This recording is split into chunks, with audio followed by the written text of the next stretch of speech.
बढ़ जाते हैं। आप कार्गो ऑपरेशन भी करते हैं, पेपर वर्क भी करते हैं, टाइम मिलता है तो मेंटेनेंस का भी काम करते हैं कि अभी थोड़ा सा वेटिंग भी देखने को मिल रहा है, अभी काफी मिल रहा है। चैलेंजेस बदल रहा है। वेदर रफ है, आपको काम करना पड़ेगा। ठंडी है, आपको काम करना पड़ेगा। आइस कंडीशन है, काम करना पड़ेगा। क्यों? क्योंकि आप यूर नेविगेटर। हेलो, इसका नाम क्या है?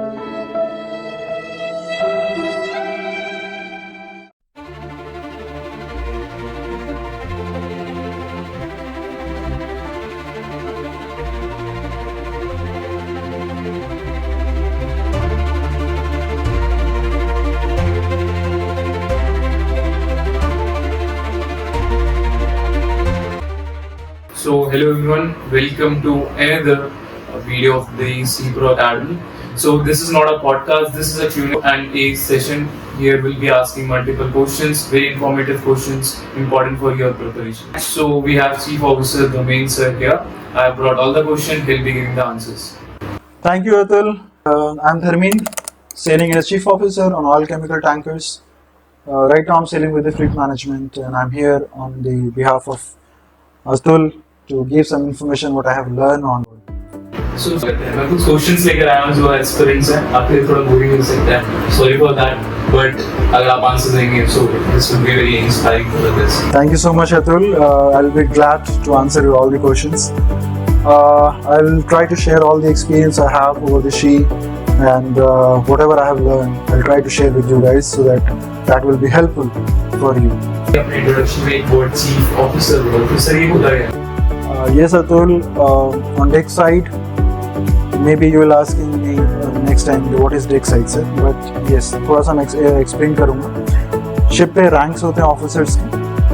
अगर शुरू करें हम लोग, सबसे जूनियर रैंक हमारा होता है वो डेक कैडेट का होता है. जो आपके एस्पायरेंट्स होते हैं वो जाएंगे तो as a deck cadet join करते हैं शिप. डेक कैडेट के बाद आप जाते हैं थर्ड ऑफिसर्स पे, जो आप अपनी कॉम्पिटेंसी एग्जाम्स क्लियर करने के बाद जाते हैं.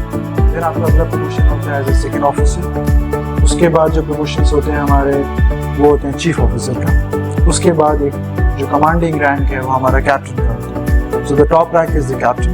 उसके एक रैंक नीचे जो होता है वो चीफ ऑफिसर होता है. Sir what merchant navy is, like काफी लोगों को नहीं पता होता मर्चेंट नेवी है. Basically what I have seen कि यहाँ पे डिफरेंशिएट करना पड़ता है कभी कभी हम लोगों को Indian navy and merchant navy के बीच में. तो मैं क्लियर करना चाहूँगा कि इंडियन नेवी बेसिकली हमारी गवर्नमेंट नेवी होती है जो हमारे बॉर्डर सी बॉर्डर्स को प्रोटेक्ट करती हैं. जैसे हमारे पास आर्मी होती है, एयरफोर्स होती है, उसी तरीके से हमारे पास हमारी नेवी है जो कि हमारे सी बॉर्डर्स को प्रोटेक्ट करती है. But in the merchant navy it is the system where all the multinationality works. हम लोग का काम बेसिकली होता है, टाइप ऑफ वेसल्स होते हैं जिसमें डिफरेंट टाइप ऑफ कार्गोस होते हैं. वो एक प्लेस से दूसरे प्लेस कैरी होते हैं, चाहे वो प्लेस हमारा किसी भी कंट्री का हो. एक कंट्री से दूसरी कंट्री को हमारे को कार्गो ट्रांसपोर्ट करना पड़ता है. वो कार्गो एक लिक्विड कार्गो हो सकता है, गैस हो सकती है, ड्राई कार्गो हो सकता है. आपके role and role of ships होते हैं जिसमें आपके ट्रक्स या व्हीकल्स कैरी किए जाते हैं एक प्लेस से दूसरे प्लेस के लिए. This is the basically merchant navy. Sir आपने एक वर्ड ऑयल टैंकर भी यूज करा. सो सर ये वेसल्स कितने तरह के होते हैं या फिर आप कुछ बेसिक? देखिए, मैं कई टाइप के वेसल्स होते हैं, उनमें से मैं कुछ बताना चाहूँगा. ऑयल केमिकल टैंकर्स होते हैं ये जिनमें आप ऑयल या लिक्विड कार्गो कैरी करते हैं हम लोग. उसी तरीके से जनरल कार्गो होते हैं जिसमें आप दूसरे टाइप की कार्गो जनरल जाते हैं. जैसे आपके स्टील कॉइल्स होते हैं या वुडन पैलेट्स पे रख के कोई भी सामान आप ट्रांसपोर्ट करते हैं. या उस तरीके से फिर आप कंटेनर शिप्स होती हैं आपके पास, बल्क कैरियर जिसमें आपके आयरन ओर्स जाते हैं या फिर ग्रेन्स जाते हैं, उस कोल जाता है, ट्रांसपोर्ट होता है. गैस कैरियर्स जिसमें आपके एलपीजी गैसेस जो होती हैं वो जाते हैं, एलएनजी कैरियर्स होते हैं. ऐसे बहुत सारे शिप के टाइप होते हैं. जब आप स्टडी करेंगे इसके बारे में तो आप जैसे जैसे डीपर जाएंगे तो इसमें और भी टाइप के शिप्स आपको मिलते हैं.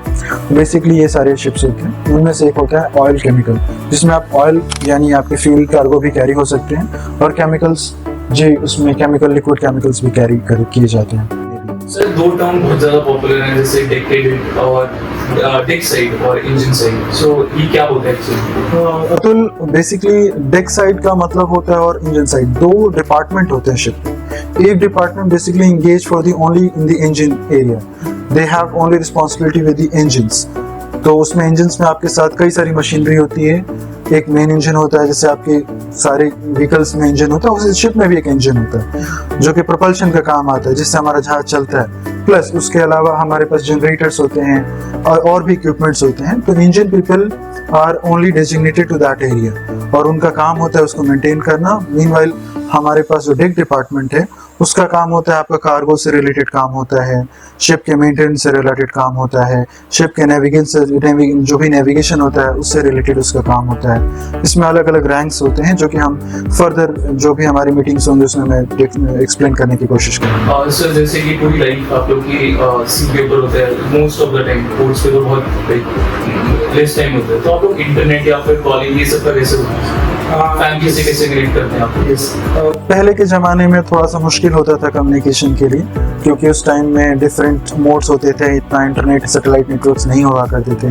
बट आज के ज़माने में अभी सारी शिप्स पे स्टारलिंक से लेके या फिर वीसेट से लेके कई सारे कंपनीज हैं जो हमें इंटरनेट प्रोवाइड करती हैं and we get the best network on board here जहाँ पे अभी हम काम करते हैं। स्पीड अच्छी मिल जाती है, but yes somehow we get some limitation, like कुछ कंपनीज में आपको 4 आवर्स मिलता है, किसी को 6 आवर्स मिलता है। It's depend on the company to company, network provider पे डिपेंड करता है।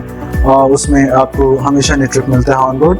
कभी कभी वेदर रफ होता है तो थोड़ा बहुत स्लो नेटवर्क मिल सकता है, but yes you are always connected to the internet. Okay sir, जैसे अभी बहुत सारे एक्सीडेंट आपको देखे गए, काफ़ी ज़्यादा फील्ड में रश होता जा रहा है, तो जैसे आफ्टर डीएनएस बहुत ज़्यादा पॉपुलर कोर्स है, तो जो बच्चा होता है एज डेक कैडेट जाता है, तो डेक कैडेट में आप ऐसा क्या क्वालिटी है स्टूडेंट में आप क्या देखना चाहेंगे और आप सेलेक्ट करना चाहेंगे? ये सतुल आई हैव सीन थोड़ा सा एक चेंज हो रहा है आज के टाइम में। जो बच्चे आ रहे हैं थोड़ा सा अगर वो अपने आप में एक लर्निंग कैपेबिलिटीज को और थोड़ा बढ़ाएंगे तो वो सीख पाएंगे, क्योंकि देखो शिप एक बहुत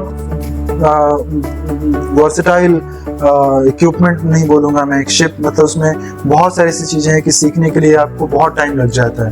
तो बीइंग एज अ कैडेट अगर आप 18 मंथ्स आई बिलीव 18 मंथ्स आपको ज़रूरत होता है डीएनएस के लिए, उस 18 मंथ्स में अगर आपको एक लिमिटेड में अगर एरिया दे दो सीखने के लिए, तो हाउ विल बी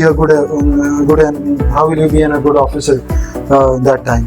उसमें क्या होता है कि एक ऑफिसर अच्छा वही होता है जिसको आपके शिप के बारे में सब कुछ पता होता है। वो उस स्टेज पे आने के लिए आपको जो है सब कुछ सीखना पड़ता है। तो ड्यूरिंग कैडेटशिप आपको ज़्यादा काम करना पड़ता है, आपको 18 घंटे काम करना पड़ सकता है, आपको और भी ज़्यादा करना पड़ सकता है। प्रॉपर रेस्ट भी मिलता है, बट जब ज़रूरत पड़ती है तो काम भी करना पड़ता है। बट वो काम आपके लिए होता है लर्निंग का। आप चीफमेट के साथ में रहते हैं, उसके साथ पेपर वर्क करते हैं, उसके साथ मेंटेनेंस का काम देखते हैं, उसके साथ कार्गो ऑपरेशंस देखते हैं। तो यही टाइम आपका सीखने का होता है बीइंग एज अ कैडेट। लेकिन अगर आप सोचेंगे कि मैं बाद में सीख लूँगा, तो जब आप ऑफिसर बनते हैं तो आपके ऊपर दूसरी रिस्पॉन्सिबिलिटीज आ जाती हैं, फिर वो सीखने का टाइम चला जाता है।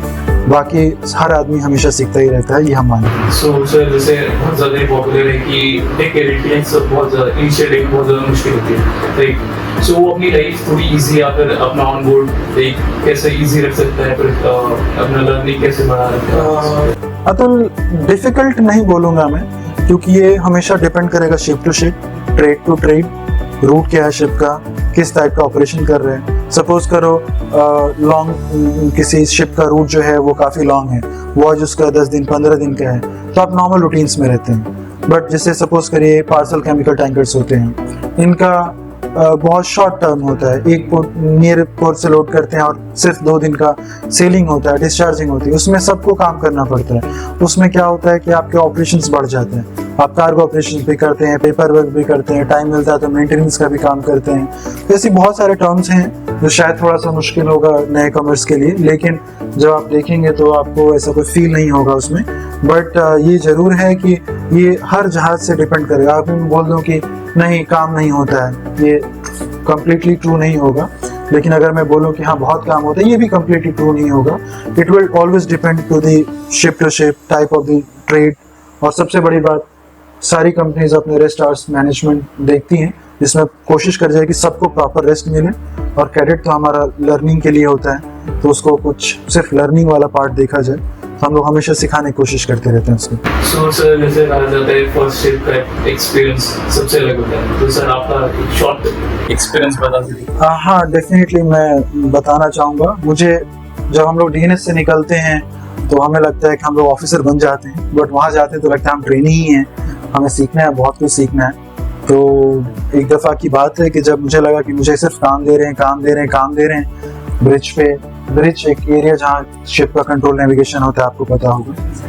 मुझे लगता था सिर्फ काम ही कराते हैं मेरे ऑफिसर्स, लेकिन कुछ टाइम के बाद मुझे लगा कि अरे ये तो मैं सब जानता हूँ, जो सारी मशीनरी हैं, सारे इक्विपमेंट्स हैं। तो मैं ये बताने की कोशिश करना चाहता हूँ कि जब आप शिप पे जाएं, आपके सीनियर्स जो हैं उनके साथ आप अच्छे से काम करें, जो भी आपको काम दें आप करें, क्योंकि वो हर काम में एक लर्निंग होती है और वो आपको सिखाने की ही कोशिश की जाती है। वो आपके लिए होता है क्योंकि आप 6 महीने के बाद हो सकता है उस सीनियर के साथ मिले ना मिले, लेकिन वो जो सिखाएगा वो लाइफ टाइम आपके लिए वर्किंग होगी। And also disabled things is for the weapon. So it's really important you operation. हाँ, मैं ज़रूर बोलना चाहूँगा इसके बारे में, क्योंकि अभी थोड़ा सा वेटिंग भी देखने को मिल रहा है बीच बीच में। कैडेट्स डीएनएस कर लेते हैं, उसके बाद उनकी कंपनीज उनको कभी 3 महीना 6 महीना वेट कराती है। तो मैं ये बोलना चाहूँगा कि अगर आप ऑलरेडी कंपनी से स्पॉन्सर्ड हैं, आपकी कंपनी आपसे कम्युनिकेशन में ऑलरेडी है, तो जब आप घर पे रहते हैं, अपने टाइम में रहते हैं, ऑलरेडी आपका सिलेक्शन हो गया, आप वेट कर रहे हैं ज्वाइन करने का, उस टाइम आप अपने कंपनी के मैनुअल्स पढ़ें, अपनी कंपनी के जो भी स्टैंडर्ड्स हैं उसको समझें। वो आपको हेल्प करेगा जहाज़ पे जाके चीज़ों को सीखने का, क्योंकि हर एक अच्छी कंपनी अपने मैनुअल्स में सेफ्टी मैनुअल से लेके हेल्थ इंफॉर्मेशन से लेके ऑपरेशन से लेके सब रहते हैं। तो आपका टाइम वेस्ट नहीं होगा और आपको ऑलरेडी वो सारी चीज़ें पता होंगी जो आप जाके ऑनबोर्ड सीखने की कोशिश करेंगे। At last before we wrap up, एक लाइन या फिर कुछ ऐसा आप बोलना चाहें अपनी तरफ से हमारे बच्चों के लिए जो प्रिपेयर कर रहे हैं, या फिर और भी बच्चे जो एस्पिरेंट हैं इस फील्ड की तरफ, सो आप कुछ बोलना चाहें तो? हाँ बिल्कुल, मैं कोशिश करूँगा कि जो मैं बोलूँ वो आप लोगों को बड़ा हेल्पफुल करे। मैं ये बोलना चाहता हूँ कि देखो, सी जो है एक डिफरेंट है, आपकी सारी जॉब से अलग होता है सी का करियर जो है। इस करियर में आप अपने घर से दूर रहते हैं, आप सिटी से दूर रहते हैं, जो भी आज तक आपने अपनी लाइफ में एंजॉय किया, लाइफ को अपनी तरीके से जिया, वो सब कुछ डिफरेंट हो जाएगा। आपको एक नया सिस्टम शुरू करना पड़ेगा। आप वहाँ पे ज़मीन से दूर रहते हैं, एक फैमिली मिलेगी जो एक शिप पे शायद 20 से 25 लोगों की एक फैमिली हो सकती है। वही आपकी फैमिली है, वही आपका घर है, वही आपका ऑफिस है। तो हमेशा आप उसको कंसिडर करिए कि आपका ऑफिस है, and always try to perform the best you can do there. Regarding the learning opportunities, sea में हमको रोज एक नया कोई चैलेंज मिलता है। Suppose you have the bad weather, हम हमेशा बैड वेदर हो सकता है, 4 दिन 5 दिन के लिए हो सकता है। उस बैड वेदर के साथ आपको काम करना पड़ता है, वो एक चैलेंज है। वो आपको एक अलग बनाता है दूसरी जॉब से। दूसरी जॉब में एक कंफर्ट होता है, आप एक कंडीशन, एक जो है एक एटमोसफेयर में बैठ के काम करते हैं, आप ज़मीन पे रहते हैं, लोगों से मिलते हैं। बट वहाँ पे आपको फिक्स लोग रहते हैं, वही लोग हैं जिनको रोज आपसे मिलना है। चैलेंजेस बदल जाते हैं, वेदर रफ है आपको काम करना पड़ेगा, ठंडी है आपको काम करना पड़ेगा, आइस कंडीशन है काम करना पड़ेगा। क्यों? क्योंकि आप यू आर नेविगेटर, आप एक नेविगेटर बनने जा रहे हैं। एंड यस, ये चीज़ आपको अलग बनाती है दूसरों से। Fill the form in the description. Learn directly from the officers, so you get 100% selection in IMCT and sponsor.